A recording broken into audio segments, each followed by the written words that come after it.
Bessia Tadishmaya. On va aujourd'hui, euh, on va faire ça en 3 étapes. On va changer un peu le CEDER juste pour aujourd'hui. Alors, on va faire déjà un résumé, une synthèse de ce qu'on avait vu sur Shabbat. Le fait de prendre Shabbat plus tôt, la grandeur de prendre Shabbat plus tôt. Le Rav, il a dit, c'est bien de prendre au moins une demi-heure, selon l'heure officielle du Shabbat, une demi-heure plus tôt. En France, la vérité, vous n'avez pas le problème puisque vous rentrez tous très tôt, mais au moins d'avoir l'idée de le faire pour ça. Hein? C'est pour ça qu'il y a la chute. Ouais, le Rav, il a dit, c'est pour ça qu'en France, bon, Hachem, il y a une belle bracha euh, pour de nombreux juifs parce que vous rentrez Shabbat plus tôt. Le fait de faire rentrer Shabbat plus tôt, ça amène une grande abondance. Alors, en tout cas, concrètement parlant, donc il y a une mitzvah minatora, d'accord, de rajouter de Me'achol à la Kodesh. C'est-à-dire que dans un moment qui est profane, un moment qui est la semaine, tu rajoutes du Kodesh, tu fais rentrer Shabbat plus tôt, donc tu fais rentrer de la sainteté dans le profane. OK? À la rentrée et à la sortie de Shabbat, dans les deux cas. De prolonger pour gratter, entre guillemets, du temps de Shabbat, pour que ça déborde sur la semaine. Et quand on rajoute, maintenant, quand tu rajoutes ce temps, maintenant euh, pendant Shabbat, donc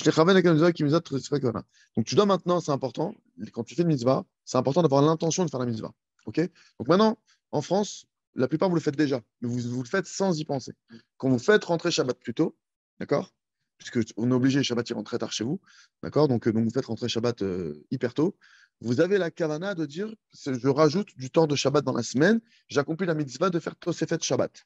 Ok. Les tzadikim des générations précédentes, et même de notre génération, ils ont fait un appel et ils ont vraiment renforcé le public de faire rentrer Shabbat plus tôt, au moins une demi-heure avant l'heure de l'image des bougies, d'accord, qui est annoncé dans vos calendriers respectifs. Donc chacun va se référer à son calendrier, évidemment, selon sa ville, etc.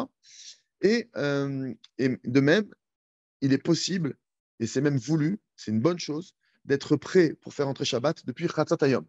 Le top, c'est que depuis Chatzat Hayom, il faut regarder dans vos calendriers, mais c'est après vers midi et demi, 1h30, c'est par là, que déjà à 1h30 de l'après-midi, chez vous, la table elle est mise, la maison elle est prête, les bougies sont prêtes, tout est prêt. Tu as pris ta douche, tu t'es préparé, et à partir d'1h30, qu'est-ce que tu fais?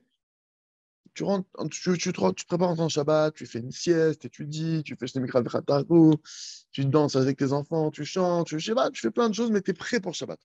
Aval Tosefet Shabbat de Fol de la Katnerot, mais concrètement parlant, pour rajouter du temps sur Shabbat et allumer les bougies, ça n'est possible de le faire, ça il faut le savoir à la c'est important de le dire, que à partir du moment du Plag Mincha.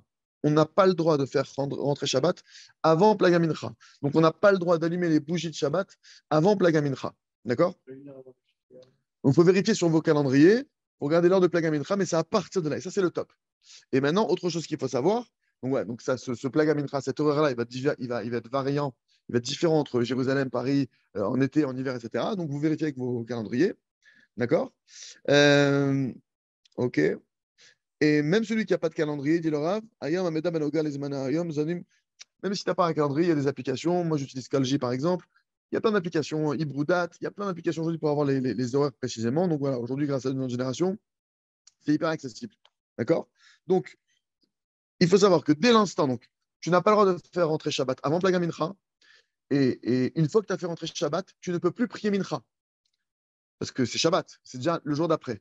Donc, ce qui est important de faire, c'est quoi? C'est que quand tu fais rentrer Shabbat, déjà tu fais Mincha avant, et à partir de là, mais regarde, ta Shabbat, dès l'instant où tu vas prendre Shabbat sur toi, ok, c'est interdit, même si tu prends Shabbat plus tôt, ça change rien. Dès l'instant où j'ai pris Shabbat sur moi, même si c'est plus tôt, je n'ai pas le droit de faire des travaux de Shabbat. Ça y est, c'est comme si c'était Shabbat pour moi, j'ai plus le droit de faire qu'une interdiction, comme à Shabbat véritablement.